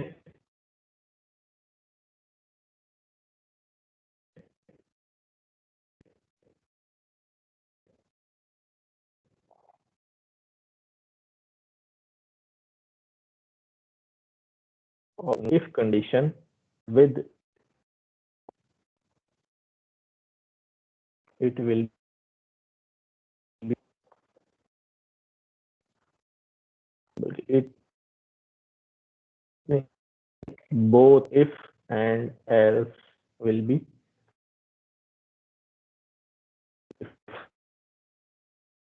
तो या और कुछ लिख सकते हैं, बात समझ में आ जाएगी, कोड तो वही है सामने। अच्छा जी, तो ये अब हमने इवन ऑड वाला काम करना है सिंपली। अब मैं क्या करूंगा, फॉर नंबर इन रेंज, और नंबर इन रेंज मैंने कहा जी कितने नंबर ले लो, मैंने कहा 30 नंबर्स ले लो, ठीक है। 30 नंबर्स ले लेने के बाद अब मैं कंडीशन लगाऊंगा यहाँ पर, इफ नंबर का मॉडुलस, नंबर का मॉडुलस क्या हो गई 2 के साथ इक्वल्स टू क्या हो जाए 0 हो जाए, तो क्या करना, ठीक है। तो भाई आप ये करना कि मैं क्या कहता हूँ, स्क्रीन रुक गई, सबके पास रुक गई है क्या? सही, ठीक है सर अभी चली है। चलो चल गए, शुक्र हो गया। अगर नंबर का मॉडुलस जो है वो क्या हो जाए 2 से 0 हो जाए, तो उसको कहाँ भेज देना, इवन नंबर डॉट अपेंड वाली लिस्ट में क्या कर देना भाई, अपेंड कर देना। और अगर ना हो तो क्या करना भाई, एल्स कहाँ अपेंड कर देना भाई, ऑड डॉट अपेंड कर देना नंबर को, ठीक है। तो ये काम कर दिया उसने। अच्छा, नन नन नन क्यों आ रहा है भाई, तो 1 मिनट देखते हैं पहले इवन ऑड में क्या आ गया। इवन में आ गई वैल्यूज और ऑड में भी वैल्यूज आ गई। अच्छा, नन नन यहाँ पे क्यों आ रहा है, इस वाली लिस्ट में नन नन क्यों आ रहा है, क्योंकि यहाँ हमने कोई वैल्यू रखी ही नहीं है, हमने यहाँ से कहाँ भेज दी, बाहर किसी लिस्ट को जो है वो अपेंड करा दिए, तो इसलिए इसके पास कुछ चीज जो है वो आ ही नहीं रही है। खैर, ये एक सिनारियो था कि हम इस तरह जो है वो सेपरेट कर सकते हैं। अच्छा, इसमें नासिर भाई आप जो है ना इसमें नम लिख दें, सिर्फ अपेंड करने की जरूरत नहीं है, सिर्फ नम लिख दें। हाँ, तो वो सारे नंबर आ जाएंगे सर, और उसको इज इक्वल टू करके इवन में डाल दें, ठीक है। नम कर दें, क्या करूँ, नम लिख दिया मैंने और स्पेस दे दें, शुरू में लिखे इज इक्वल टू, शुरू में इवन इज इक्वल टू और ब्रैकेट, इसको इवन में असाइन कर दें। नहीं लिस्ट से बाहर यहाँ कह रहे हैं इवन इज इक्वल टू जी, हाँ, और हाँ बस हाँ, नहीं तो फिर ऑड वाली का क्या होगा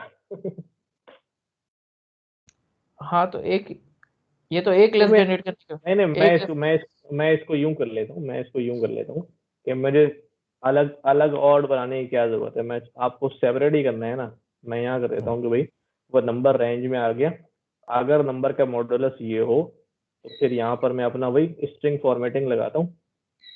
ठीक है, स्ट्रिंग फॉर्मेटिंग लगाता हूँ। अब मैं तो नम इज स्ट्रिंग फॉर्मेटिंग में मैंने ये अपने कर्ली ब्रैकेट लगाया, मैंने कहा भाई नम इज ये है E1।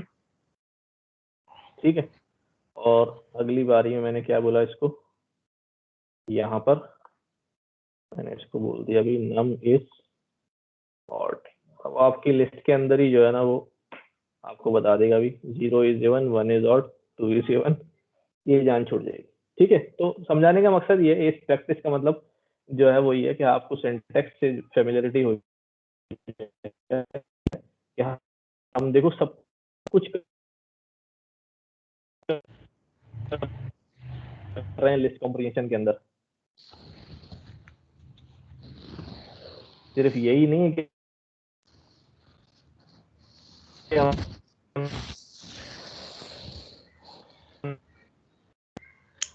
आवाज कट रही है नासिर भाई आपकी, नेट कनेक्शन देख लें।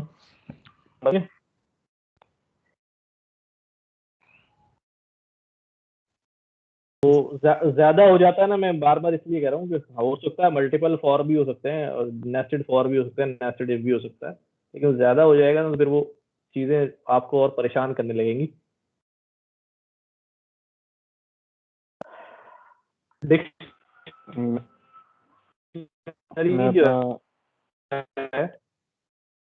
जी मुझे सिर्फ ये ये हमारे पास कंफर्म एक पाइथन का डाटा स्ट्रक्चर है जी कि लिस्ट कॉम्प्रिहेंशन रिटर्न सिर्फ एक ही लिस्ट करेगा, कोई ऐसा तरीका नहीं है कि हम दो सेपरेट लिस्ट रिटर्न करवा लें। नहीं, वो दो सेपरेट के लिए मैंने कोशिश तो की थी उसे बाहर भेजने की।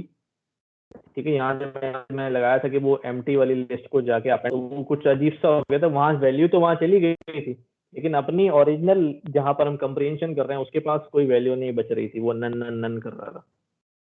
अच्छा ये हो सकता है, लेकिन ये थोड़ा सा एडवांस हो जाएगा, तो इसको अभी रहने दें। वो फिर आपको जो है ना जिप और अनजिप करना पड़ेगा, अनपैकिंग करनी पड़ेगी, उससे हो जाएगा, लेकिन वो थोड़ा सा एडवांस टॉपिक है, वो अभी ना जाए उसके ऊपर। जिप भी हम पढ़ेंगे, जिप और अनजिप भी हम पढ़ेंगे, तो वहां पर इंशाल्लाह इसको कर लेंगे। ठीक है, तो डिक्शनरी क्या है? डिक्शनरी भी हमारे पास लिस्ट की तरह, जैसे एक स्ट्रक्चर हमारा लिस्ट है, टपल है, डिक्शनरी भी एक स्ट्रक्चर है। अच्छा, डिक्शनरी से पहले जो है ना, मैं क्योंकि बाज़ वक़्त कंफ्यूजन हो जाती है, मैं यहाँ बता दूं उसको कि हमारे पास सेट एक स्ट्रक्चर है। ठीक है, मैं एक सेट डिफाइन करता हूँ, इसकी सेट की पहचान क्या है? जैसे लिस्ट की पहचान जो है वो क्या है, स्क्वायर ब्रैकेट है, टपल की पहचान ब्रेसेस, सेट की पहचान जो है वो ब्रैकेट्स है।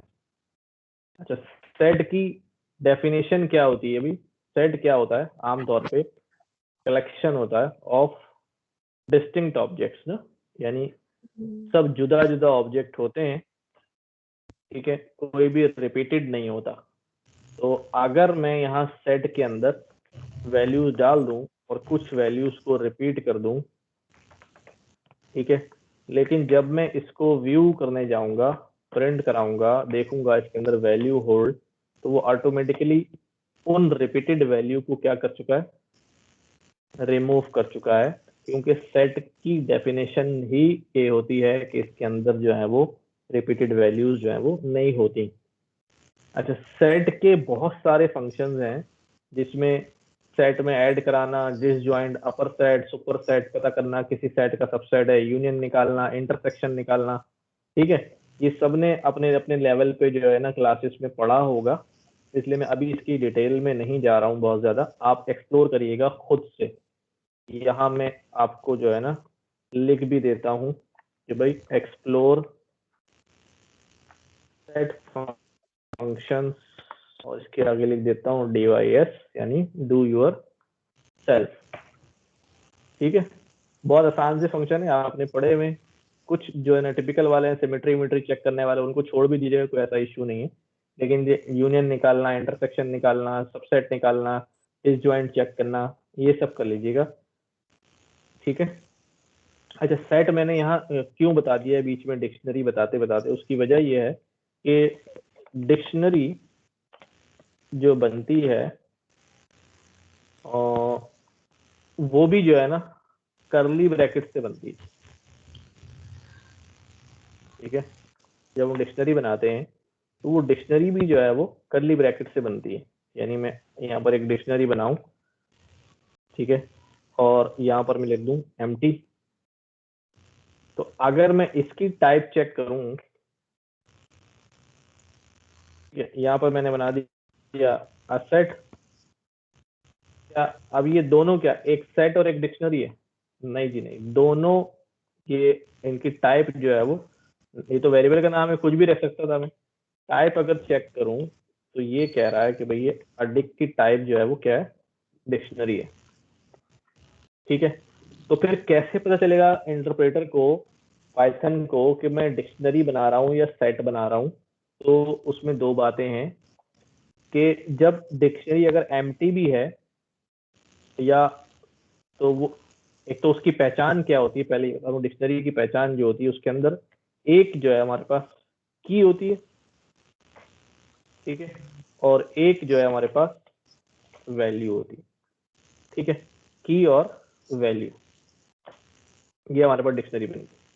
तो या तो डिक्शनरी के अंदर की वैल्यू नजर आ रही होंगी हमें, या फिर डिक्शनरी जो है वो एम्प्टी होगी। दोनों सूरतों में ये क्या है, बोथ आर डिक्शनरी टाइप, दोनों जो है वो डिक्शनरी टाइप है। तो फिर सेट का कैसे पता चलेगा, सवाल ये है। सेट के अंदर की वैल्यू नहीं होती। अगर मैं जो इसको सेट बनाना है, ठीक है, एक सेट बनाना है, तो मैं उसके अंदर एक वैल्यू रख दूंगा 4। अब वो इंटरप्रेटर खुद समझ जाएगा कि इसके अंदर कर्ली ब्रैकेट तो है, क्या वो सोचेगा क्या ये डिक्शनरी है, वो फौरन अंदर देखेगा, इसके अंदर नहीं, की वैल्यू पेयर नहीं है, तो फिर ये इसको खुद ही समझ जाएगा कि ये जो है हमारे पास डिक्शनरी नहीं है, ये हमारे पास सेट है, ठीक है। तो एम्प्टी होगा तो एम्प्टी भी वो बाय डिफॉल्ट उसको डिक्शनरी लेगा, की वैल्यू पेयर होगा उसके साथ डिक्शनरी लेगा।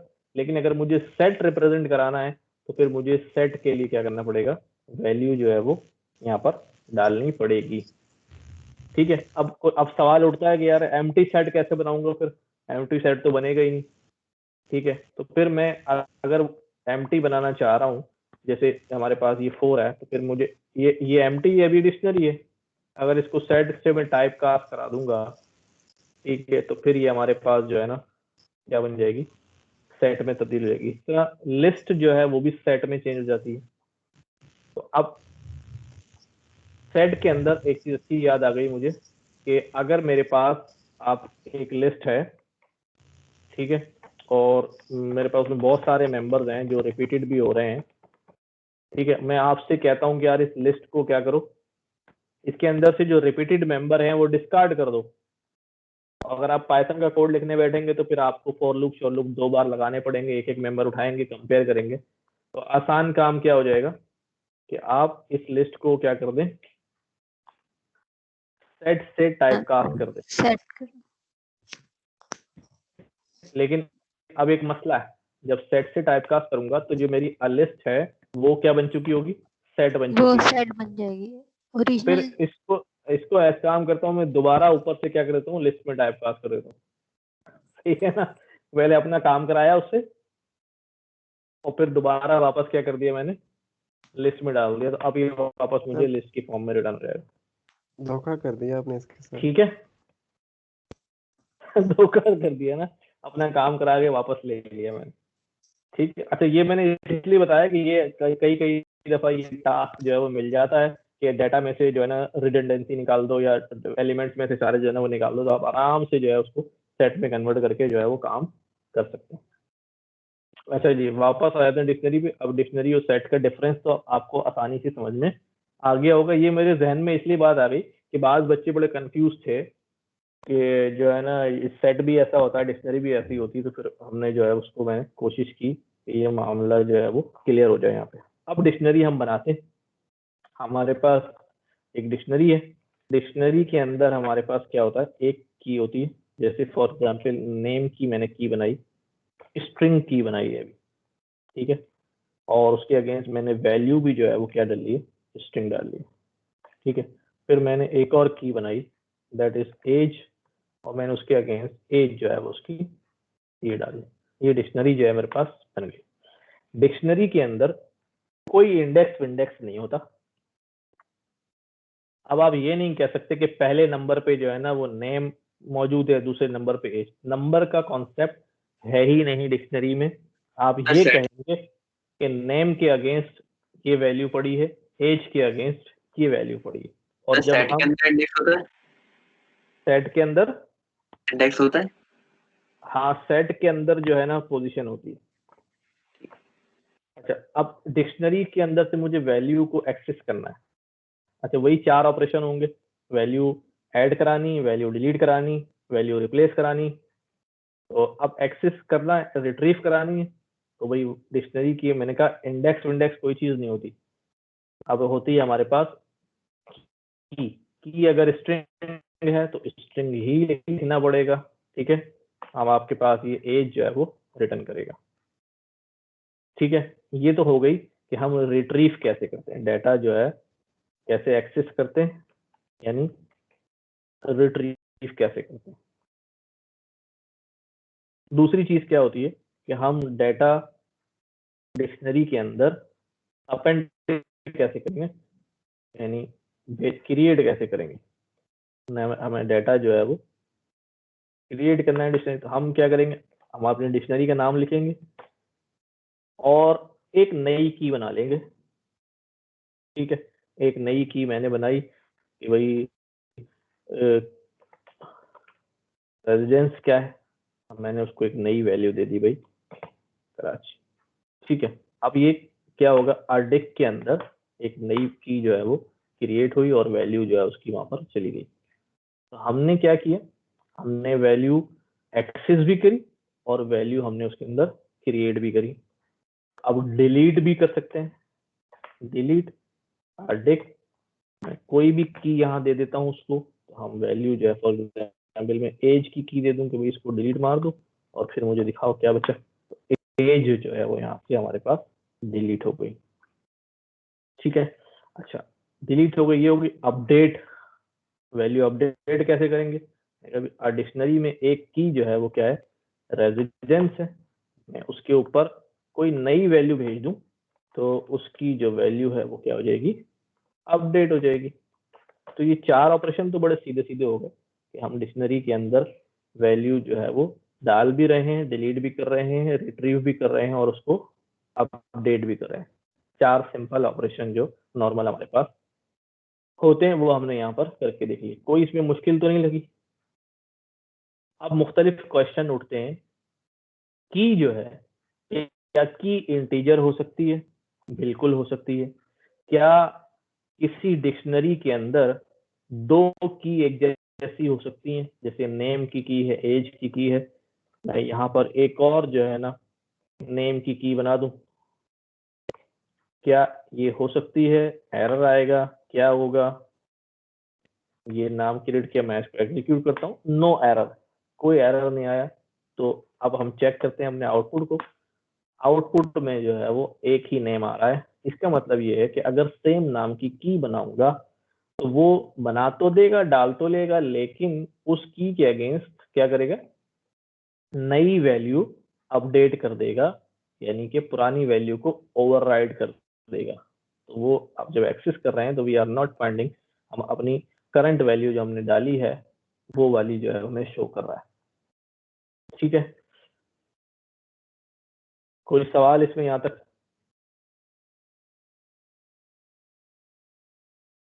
हाँ भाई, मेरी आवाज आ रही है सबको? कोई सवाल है?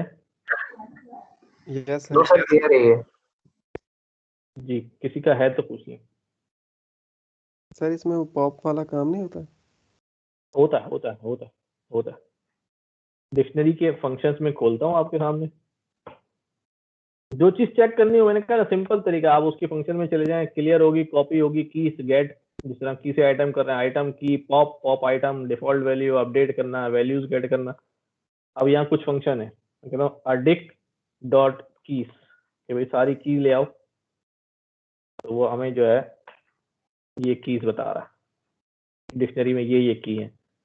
अडिक डॉट वैल्यूज ले आओ, तो वो अब क्या करेगा जी, सारी वैल्यूज ला के बता रहा है ये वैल्यूज है, ठीक है। अच्छा, अडिक डॉट पॉप चलाऊंगा तो पॉप करते हुए मुझे क्या देना पड़ेगा उसको, क्योंकि इंडेक्स तो होता नहीं है कि वो सबसे आखिरी में से पॉप करेगा जैसे लिस्ट में से करता है, मुझे ला मोहल्ला उसको की बतानी पड़ेगी कि ये वाला एलिमेंट जो है वो पॉप कर दो, और उसको ज़्यादा रिटर्न भी करेगा। डिलीट जो है वो रिटर्न नहीं करता है, लेकिन पॉप जो है वो रिटर्न भी करता है, तो वो आप स्टोर कर सकते हैं वहां पर।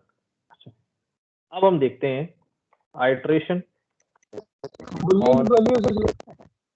डिक्शनरी, डिक्शनरी की वैल्यू को आइट्रेट करना, डिक्शनरी को आइट्रेट करना। आइट्रेट का मैंने अभी थोड़ी देर पहले भी समझाया था कि सारे एलिमेंट्स को एक्सेस करना। अच्छा, ये बूलियन का पूछ रहा था, कोई बूलियन वैल्यू भी आ सकती है? बिल्कुल आ सकती है, बता दे सर। हाँ हाँ बिल्कुल, बूलियन वैल्यू भी आ सकती है। यहाँ पर मैं कह देता हूँ भाई कि भाई जो है ना, फॉर एग्जाम्पल मैं एक की बना देता हूँ भाई, फी, अगर फी पे की हुई है तो भाई हाँ ट्रू है, नहीं पे की हुई तो फॉल्स है, ठीक है। इस वैल्यूज ओके।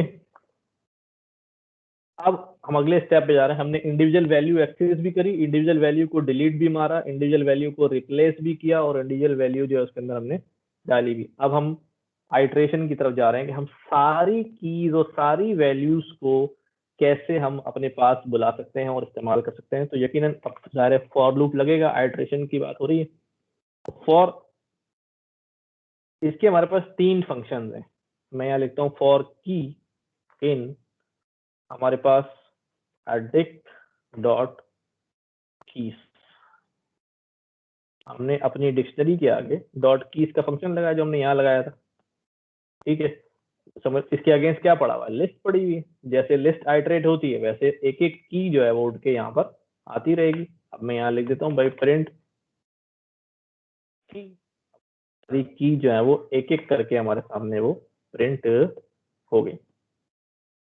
सेम इसी तरह से हम जो है वो क्या करते हैं, की के बजाय वैल्यूज पे एडिट करते हैं। वैल्यूज की भी लिस्ट पड़ी हुई है अंदर, हमें पता है इसके अगेंस्ट लिस्ट पड़ी हुई है, तो लिस्ट के ऊपर हम फॉर लूप लगाना हमें आता है, वो लगा रहे हैं हम। तो हमने क्या किया जी, सारी वैल्यूज को जो है हमने एक्सेस कर लिया। अच्छा, हम फर्दर क्या करते हैं, हमारे पास की है, मैं वैल्यूज से तो मैं वैल्यू गेट कर रहा हूँ, लेकिन आमतौर पे तो हम की के अगेंस्ट वैल्यू गेट करते हैं। तो मैं यहाँ ये कर सकता हूँ, मैं करता हूँ अडिक, ब्रैकेट लगाया मैंने, और यहाँ पर क्या दे दी उसको, कि जो भी की उठ के आए वहां से उसको जाओ डिक्शनरी के ऊपर मैप करके उसकी वैल्यू जो है वो ले आओ। तो ये भी एक तरीका है, सारी वैल्यू हमारे पास जो है ना गेट हो जाएंगी डॉट वैल्यूज से भी, और की मदद से तो हम करते ही हैं, जैसा कि हमने यहाँ पे किया हुआ था, ठीक है। जैसे हमने ये यहाँ पे किया था कि हम डिक्शनरी के आगे की दे रहे हैं, अब वो की वहाँ फॉर लूप के थ्रू आती रहेगी और वो अपडेट होके जो है वो आ रही है। अच्छा जी, अब बात करते हैं हम तीसरे फंक्शन की। वो क्या है, वो है फॉर की, हमारे पास एक फंक्शन है आइटम्स का, मैं लिखता हूँ अडिक डॉट आइटम्स। आइटम क्या रिटर्न करता है, आइटम हमें देखो लिस्ट में क्या दे रहा है, टपल दे रहा है। क्या दे रहा है भाई, it's a tuple, 3 tuple return कर रहा है। इसका मतलब ये है कि आइटम वहां से हमें पेयर ऑफ वैल्यू भेज रहा है टपल की सूरत में, ठीक है। पेयर ऑफ वैल्यू भेज रहा है टपल की सूरत में। अब मैं यहाँ लिखता हूँ फॉर, क्योंकि 2 वैल्यू आ रही है आइटम के थ्रू, तो मैं यहाँ 2 वेरिएबल बनाऊंगा, अनपैक करूंगा। याद है पिछली क्लास में हमने पैकिंग और अनपैकिंग पढ़ी थी। ये वैल्यू पैक होके आ रही है, 2 वैल्यूज आ रही हैं, इन 2 वैल्यूज को मैं यहाँ पर की वैल्यू में पकड़ लेता हूँ अडिक्ट डॉट आइटम्स। अब आइटम मुझे 2 वैल्यू भेजेगा, पहली बारी में ये दोनों आएंगे पैक होके, पैक होने के बाद ये दोनों यहाँ पर क्या हो जाएंगे, अनपैक हो जाएंगे। की जो है वो की में चली जाएगी और वैल्यू जो है वो वैल्यू में चली जाएगी पहली बार जब लूप चलेगा। ठीक है, मैं यहाँ कर सकता हूँ प्रिंट। ठीक है, इसको क्या देता हूँ मैं, द की इज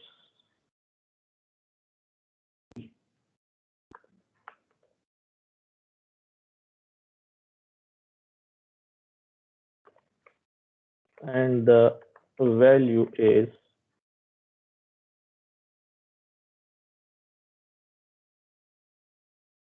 इसको करता हूँ वैल्यू सही है। ठीक है, तो अब वो दोनों चीजें एक साथ आ रही हैं तो हमने उन दोनों को जो है यार यूटिलाइज भी कर सकते हैं हम। हमारे पास वैल्यू कहाँ है भाई, ये वाला,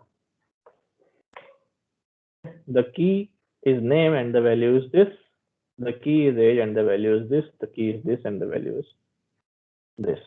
ठीक है, तो हमने ये बेसिक फंक्शन देख लिया कि हम आइटरेट कैसे करेंगे, खाली कीज को खाली वैल्यूज को दोनों एक साथ आएंगी तो वो टपल की सूरत में आएंगी, उनको अनपैक करके हम निकाल लेंगे। ये सिर्फ दो ही नहीं, अगर 3 आ रही है तो यहाँ 3 वैल्यू ले लूंगा, 4 आ रही है तो यहाँ 4 वेरिएबल्स में इसको अनपैक कर लूंगा, और अगर सिंगल में अनपैक करूंगा तो फिर वो टपल की सूरत में ही आएंगी।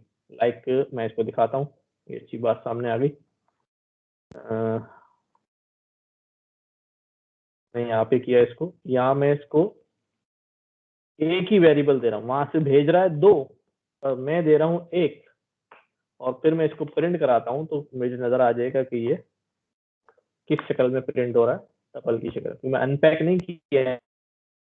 नहीं किया तो वो पेयर बना बना के ही उसने आइडेंटिटी उठा के आइटम में डाल दिया।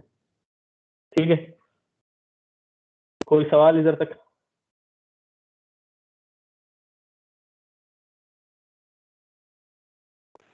कोई सवाल नहीं?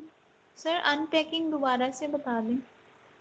बेटा अनपैकिंग हमने ये करा था कि जब मैं एक वेरिएबल में 2 वैल्यूज स्टोर करता हूं तो ये क्या बात होती है, ये चाहे तो अगर मैंने इसमें ब्रैकेट लगा दूं तो ये ए जो है टपल हो गया, यानी ए के अंदर 2 वैल्यू।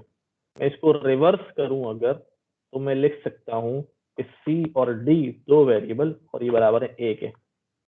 अब क्या होगा, ए की एक वैल्यू जो है वो किस में गई, सी में गई, और एक वैल्यू किस में गई, डी में गई। तो ये वाला जो काम था मैंने इसका, ये मैंने 2 वैल्यूज को एक में पैक कर दिया और यहां से मैंने पैक खोल के क्या करा, एक एक वैल्यू को अनपैक कर लिया।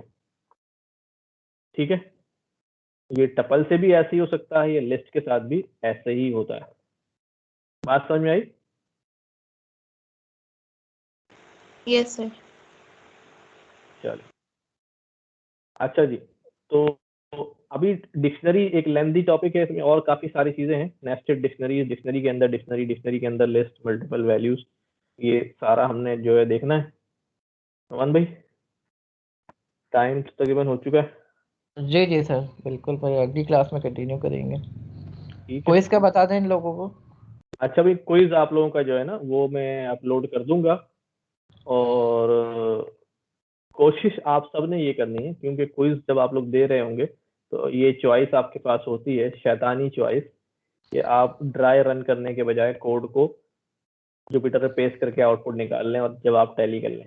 तो ऐसा नहीं करिएगा, जवाब आपको मिल ही जाएंगे। पहले कोशिश करिएगा कि आप क्विज को सॉल्व करें, खुद ड्राई रन करें, सही आंसर निकालें, ताकि आपको पता चले कि यार आपको जो है ना कितना समझ में आया है। ठीक है ना, और आपको अपनी जो कमजोरियां हैं उसका पता चलना चाहिए, वीकनेसेस कहाँ कहाँ है, कि भाई मैं ये जो है ना इस चीज में गलती कर रहा हूँ, इस चीज में गलती कर रहा हूँ। ठीक है, ताकि उसके ऊपर मेहनत की जा सके और उसको, उस वीकनेस को जो है वो खत्म किया जा सके।